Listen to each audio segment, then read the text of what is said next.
Does anyone else feel like the Succession War is like a lot? There's the Kakin lore. There's postmortem Nen. There's everything going on with Hisoka and the Phantom Troop. You got Kurapika's Nen class, then all of the princes, and the body swapping, and the mind control, and the mafia families, and the Nen beasts, and it's like, dude, I need a fucking second job in order to just keep up with all of this shit. I've had to watch so many recaps just to get a grasp on like what is actually happening in the story. And you know, while the density of this story right now is a testament to Togashi's excellence as a writer, it's very easy to feel overwhelmed, and I'm not surprised if people are very, you know, put off by this arc. That being said, it has been an amazing run of chapters so far, and I am so excited for what Togashi has in store for us when he comes back from hiatus. And yes, I am confident that he will come back soon. He's got more chapters in the vault for us. But while we're on this hiatus, I thought it would be good to just take a trip down memory lane and kind of look back at the Hunter exam arc. Because compared to the complexity of the Succession War right now, the Hunter exam arc looks so simple by comparison. That being said, I still think that the Hunter exams hold up remarkably well, and they serve as a very strong foundation for the main characters. When I first started Hunter x Hunter, I didn't really immediately understand its appeal because it felt like a standard shonen story. The ambitious boy with a deadbeat dad who goes on a journey, makes a lot of friends, and gets more powerful.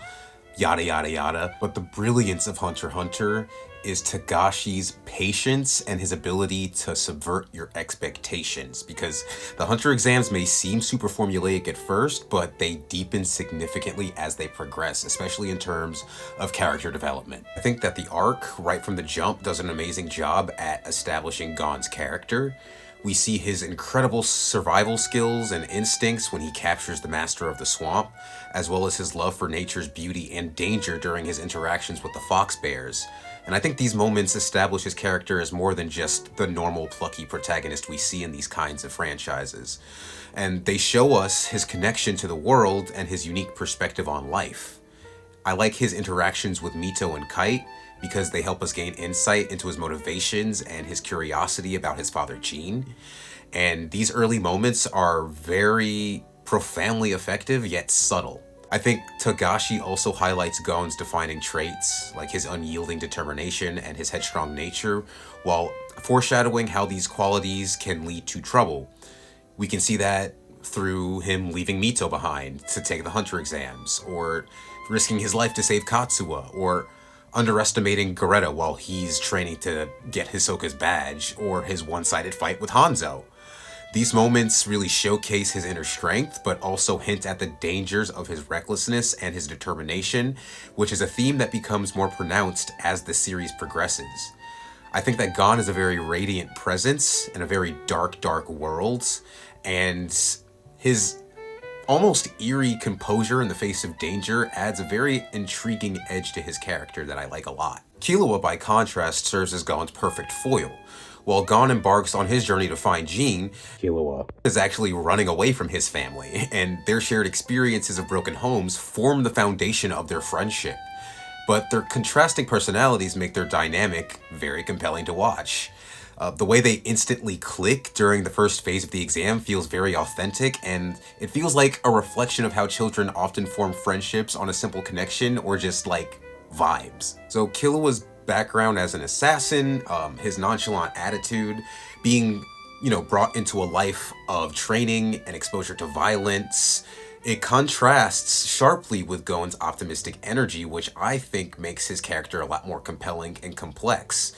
However, there are a lot of moments, like during their teamwork against Isaac Netero and the Blimp, that illustrate how much they can actually learn from one another. I think that Gon's relentless determination contrasts very well with Killua's cautious pragmatism, and it reflects the scars of their respective upbringings quite nicely. One of the arc's standout moments comes during the final phase, when Killua is forced to confront his brother Illumi. This confrontation offers a chilling glimpse into the Zoldyck family's toxic dynamics. Illumi's manipulative hold over Killua is both engaging and heartbreaking to watch, and his belief that he's acting in Killua's best interest actually adds a layer of complexity to his character that was much needed. Illumi's presence looms large despite his limited screen time in the arc, though, and it establishes him as a very terrifying force in Killua's life. And watching Killua struggle to assert his independence in this moment against Illumi's suffocating influence was very compelling and very emotional.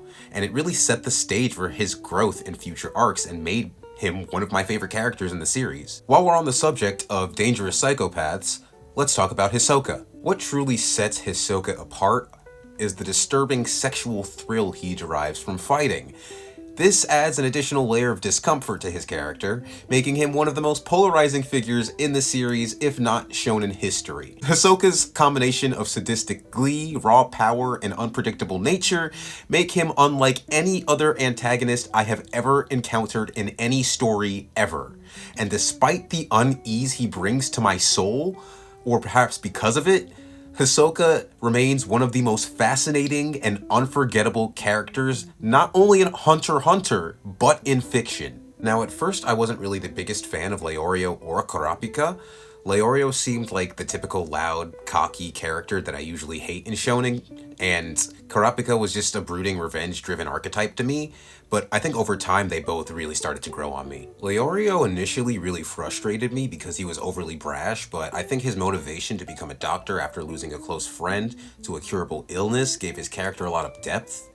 Despite this, his impulsiveness, like challenging Hisoka and losing his challenge in the tower, often made him rely on others, particularly Gon and Kurapika, to succeed. And by the end of the arc, his success in the Hunter exams felt more due to luck and friendship than his own abilities, which felt really cheap to me.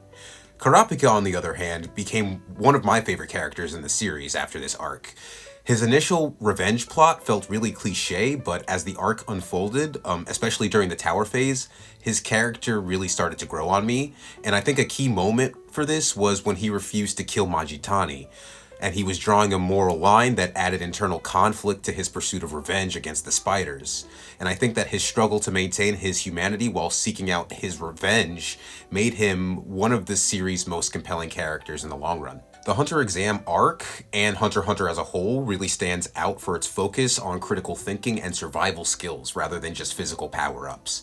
The trials really challenge the characters to problem solve, adapt, and outwit their adversaries, which makes the Hunter exam arc feel like a refreshing departure from typical shonen tropes. It highlights perseverance and resourcefulness, and that's what makes it one of the most engaging parts of the story. I do think, however, that the ending is a little bit abrupt. The final moments are revealed in a flashback after Gon wakes up from his fight with Hanzo, which, while avoiding a potentially dragging tournament phase, feels very anticlimactic. Satat's explaining everything afterwards kind of takes away from the emotional payoff, and it leaves the conclusion feeling a little less satisfying than you would like it to feel. With that being said, I still think that the Hunter exam arc does a really good job of introducing us to the world of Hunter x Hunter, setting up all of the major characters' emotional arcs, and even though it's not by any means the best arc of Hunter x Hunter, it is still extremely enjoyable, and you should check it out. If you've made it this far, thank you so much for watching. Please let me know in the comments if I should keep covering Hunter x Hunter while we wait for new chapters, or if there's another series you'd like me to cover. I'm also planning on reviewing Dandadan Season 1 once it's finished, and I've got a Sanji Vinsmoke hate video in the chamber that I'm working on, so be sure to follow or subscribe for those. If you'd like to support, you can contribute to CashApp or join my Patreon for early access to videos for $1 a month. A like and a share helps as well. Also, before I end this video, I just want to remind you guys that Bungee gum has the properties of both rubber and gum.